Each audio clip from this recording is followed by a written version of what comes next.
खबरों का रुख करते हैं क्योंकि उत्तर प्रदेश की सियासत बेहद दिलचस्प मोड़ पर, मुख्यमंत्री योगी आदित्यनाथ फ्रंट फुट पर। और इस बीच बड़ी खबर यह है सूत्रों के हवाले से कि जेपी नड्डा और केपी मौर्य की मीटिंग के अंदर से खबर आ रही है, और खबर यह आ रही है कि केपी मौर्य ने यह कहा है कि योगी सरकार में वो काम नहीं करना चाहते। मौर्य ने नड्डा से किसी और जिम्मेदारी की मांग की है। तो लगातार यूपी की सियासत दिलचस्प मोड़ पर, और अब से थोड़ी देर पहले अखिलेश यादव ने प्रेस कॉन्फ्रेंस की थी, उसमें निशाना भी साधा था कि आपस में लड़ाई चल रही है। लेकिन फिलहाल एक बड़ी खबर आ रही है, और बड़ी खबर मीटिंग से आ रही है। मीटिंग किसकी? जेपी नड्डा और केपी मौर्य की। उत्तर प्रदेश सरकार में डिप्टी सीएम है केपी मौर्य। फिलहाल बीजेपी के राष्ट्रीय अध्यक्ष जेपी नड्डा के साथ मीटिंग कर रहे हैं, और खबर यह है कि इस मीटिंग में उन्होंने जेपी नड्डा से यह कहा है कि वो योगी सरकार में काम नहीं करना चाहते हैं, उन्हें कोई और जिम्मेदारी दी जाए। तो सवाल यह है कि उन्होंने ऐसा क्यों कहा, और सवाल यह भी कि क्या वाकई में जिस अंदर खाने में कलह की बात हो रही थी वो सच है क्या, या फिर इसकी वजह कोई और है। इस वक्त की बड़ी खबर है, केशव प्रसाद मौर्य ने यह मांग की है कि उन्हें अब कोई और जिम्मेदारी दी जाए। विनोद हमारे साथ जुड़ चुके हैं, सीधे उनका रुख करते हैं। विनोद, जेपी नड्डा से केपी मौर्य की मुलाकात, कह रहे हैं योगी सरकार में काम नहीं करना चाहते। तो अंदर खाने में कलह वाली बात सही हो गई या फिर मसला कुछ और है? देखिए, बड़ी खबर है ये, और जो सूत्र दावा कर रहे हैं, हमारे सूत्र जो बता रहे हैं हमें, जिस तरीके से कल केशव प्रसाद मौर्य ने जेपी नड्डा से दिल्ली में जाकर मुलाकात की, 1 घंटे तक ये मुलाकात रही उनकी, उस मुलाकात के कई सारे बड़े मायने हैं। और जो सूत्र दावा कर रहे हैं, जो बता रहे हैं, अगर यकीन किया जाए उन पर, तो साफ है कि केशव मौर्य ने जेपी नड्डा से साफ साफ कह दिया है कि वो अब यूपी सरकार में काम नहीं करना चाहते। उनको लगता है कि जिस तरह का मंत्रालय उनको दिया गया है, जिस तरह से उनके अधिकारों को उनके पास कोई अधिकार नहीं है, वो ऐसे में मंत्री बनकर नहीं, डिप्टी सीएम बनकर नहीं रहना चाहते। उनका मानना है कि वो संगठन के आदमी है और संगठन में उन्हें बड़ी भूमिकाएं निभाई है। उत्तर प्रदेश में वो प्रदेश अध्यक्ष भी रहे हैं। ऐसे में उन्हें जो भी उपयोगिता वाली उनकी जगह हो, वहां पर उनको मौका दिया जाए। वो मंत्री यूपी सरकार में, योगी सरकार में नहीं रहना चाहते। और यही दावा कर रहे हैं सूत्र की कल जब 1 घंटे की मुलाकात जेपी नड्डा से केशव प्रसाद मौर्य की हुई थी, तब उन्होंने यही बातें जेपी नड्डा के सामने रखी। आप देखिए, अगर इस बात को में कितनी सच्चाई है, इसको समझना है तो आपको थोड़ी सी क्रोनोलॉजी को समझना होगा।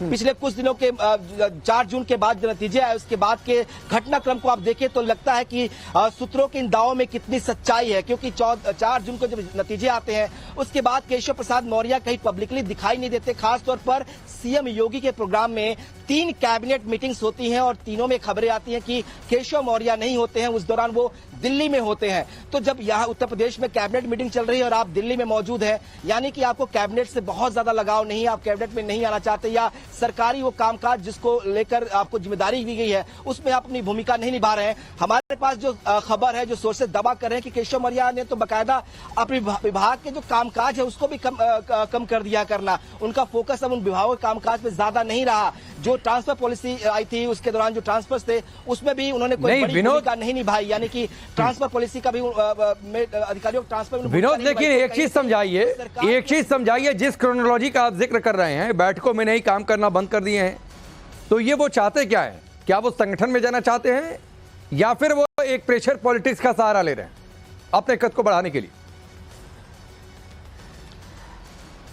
देखिए, जो जानकारी सोर्सेज पर यकीन करें तो मेरा ये दावा है सोर्सेज का कि केशव मौर्य जो है संगठन में अपने आप को बेहतर फिट पाएंगे, और उनका मानना है कि अगर उनको संगठन में मौका मिलता है तो वो जिम्मेदारी को बेहतर निभाएंगे। ये केशव मौर्य थे 2014 में उत्तर प्रदेश के डिप्टी सीएम, माफ करिएगा, प्रदेश अध्यक्ष थे, और बीजेपी 2017 में थे और बीजेपी सत्ता में आई थी। तो केशव मौर्य को के लोगों का, उनसे जुड़े हुए लोगों का मानना है कि वो संगठन में बेहतर परफॉर्म कर सकते हैं, और शायद केशव प्रसाद मौर्य भी इस बात से सहमत होंगे। ठीक, विनोद, आप हमारे साथ बने रहिए। ये बहुत दिलचस्प बातें हैं। यूपी देश का सबसे बड़ा सूबा, और जाहिर सी बात है वहां की सियासत में कुछ भी होता है सबकी नजर रहती है। लेकिन जिस क्रोनोलॉजी का आप जिक्र कर रहे थे, वो एक बार ग्राफिक्स के जरिए दर्शकों के सामने रख देते हैं कि आखिरकार योगी के डिप्टी कहां है। ये जानकारी आप रखिए। नतीजों के बाद 2 कैबिनेट मीटिंग हो गई है, उसमें नहीं। आज उपचुनाव को लेकर मंथन, डिप्टी सीएम मौजूद नहीं है, वो दिल्ली में बैठक। योगी ने स्पेशल 30 बनाई, डिप्टी सीएम उसमें भी नहीं है, केपी मौर्य उसमें भी नहीं है। केपी मौर्य के गढ़ में दयाशंकर प्रभारी बना दिए गए हैं, ये एक और अलग तरीके का संकेत है। केपी मौर्य का योगी के साथ अलग तरीके की खबरें। नड्डा के सामने केपी मौर्य ने अपने मन की बात कही है, और मन की बात यह है कि भाई हम संगठन में काम करना चाहते हैं। विनोद, पहला संकेत दयाशंकर सिंह को केपी मौर्य के इलाके पर प्रभारी बना देना, केपी मौर्य का नड्डा के सामने यह कह देना कि मैं संगठन में जाना चाहता हूं, तो ये केपी मौर्य को लग रहा है कि शायद अब सरकार में वो स्थिति नहीं हो सकती है, इसलिए बेहतर संगठन में चले जाएं। जो मैं सवाल पहले पूछ रहा था, इसलिए वो संगठन चुनना चाहते हैं, या फिर वो सरकार में उनके मन के अंदर है कि अपने कद को बढ़ाया जाए और ये सही समय है? राकेश, आपने बिल्कुल सही कहा। केशव मौर्य अपने आप को बहुत कंफर्टेबल नहीं पा रहे हैं सरकार के अंदर। ये प्रूवन फैक्ट है, इसमें कोई कहीं अतिशयोक्ति, कोई कहीं गलती नहीं है। हमने देखा कि 2017 में नतीजे आए थे, तब केशव मौर्य को डिप्टी सीएम बनाया जरूर गया, लेकिन उनकी पोजीशनिंग बहुत हाई थी और उस दौरान बड़ी संख्या में कार्यकर्ता उनसे मिलते और बहुत सारा अटेंशन जो है सीख कर रहे थे उस वक्त। लेकिन जब 2022 में वो चुनाव अपना हारते हैं, उसके बाद भी सरकार में उनको मौका मिलता है, उनको डिप्टी सीएम बनाया जाता है, लेकिन पोर्टफोलियो उनका घटा दिया जाता है, उनको नगर पंचायत माफ करिएगा ग्रामीण विकास उनको दिया जाता है। तो ये उस लिहाज से जब आप डिप्टी सीएम है, आपके पास पीडब्ल्यूडी है और आप दूसरी बार आप हार जाते हैं, उसके बाद भी आपको डिप्टी सीएम बनाया जाता है और आपको इस तरह का एक विभाग दिया जाता है, ग्रामीण विकास जैसा विभाग, तो ये दिखता है कि आप उस विभाग में अपने आप को सेट नहीं कर पा रहे हैं, आप अनकंफर्टेबल हैं, आप उस तरह से काम नहीं कर पा रहे हैं, उस तरह की बातें नहीं कर पा रहे हैं। इसलिए केशव मौर्य बार बार ये बातें कहते रहे।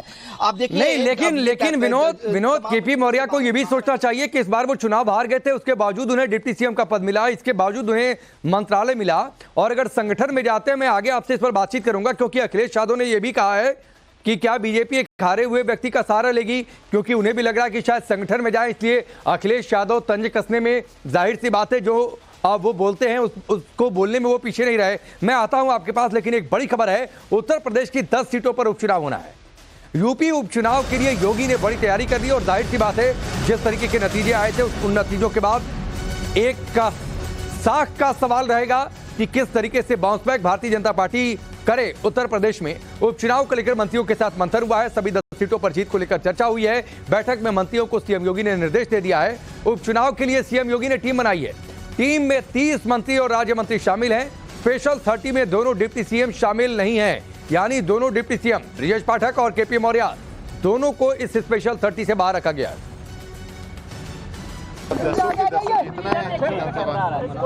इसलिए उस पर भी चर्चा हुई, बाकी अपने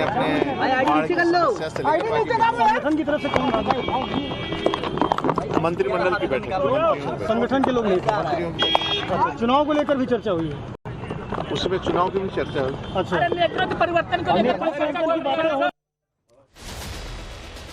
और अब चलिए मुख्यमंत्री योगी के स्पेशल 30 के बारे में विस्तार से जान लीजिए। जिस स्पेशल 30 पर जिम्मेदारी है आने वाले उपचुनाव में भारतीय जनता पार्टी को जीत दिलाने की, इनके बारे में आपको बता देते हैं। विधानसभा चुनाव की जिम्मेदारी है, कैबिनेट मंत्री अनिल कुमार हैं, राज्य मंत्री सुमेंद्र तोमर है, राज्य मंत्री केपी मलिक हैं। ये स्पेशल 30 टीम का हिस्सा है। जिम्मेदारी दी गई है कि मीरापुर में आप जीत दिलाइए। आप कुंदरकी में किनको जिम्मेदारी दी गई है? कैबिनेट मंत्री धर्मपाल सिंह हैं, राज्य मंत्री जेपीएस राठौर हैं, राज्य मंत्री जसवंत सैनी हैं और राज्य मंत्री गुलाब देवी हैं। इन्हें जिम्मेदारी दी गई है, तो अलग अलग क्षेत्रों में लोगों को बांटा गया है। इसके बाद गाजियाबाद की बातचीत कर लेते हैं। गाजियाबाद में कैबिनेट मंत्री सुनील शर्मा, राज्य मंत्री ब्रिजेश सिंह, राज्य मंत्री कपिल देव अग्रवाल को जिम्मा दिया गया है। इसके अलावा खैर जो कि 80 सीट है, यहां पर कैबिनेट मंत्री लक्ष्मी नारायण चौधरी, राज्य मंत्री को जिम्मा दिया गया है कि वो इन क्षेत्रों में पूरा जोर लगाएं ताकि जीत यहां पर मिले भारतीय जनता पार्टी।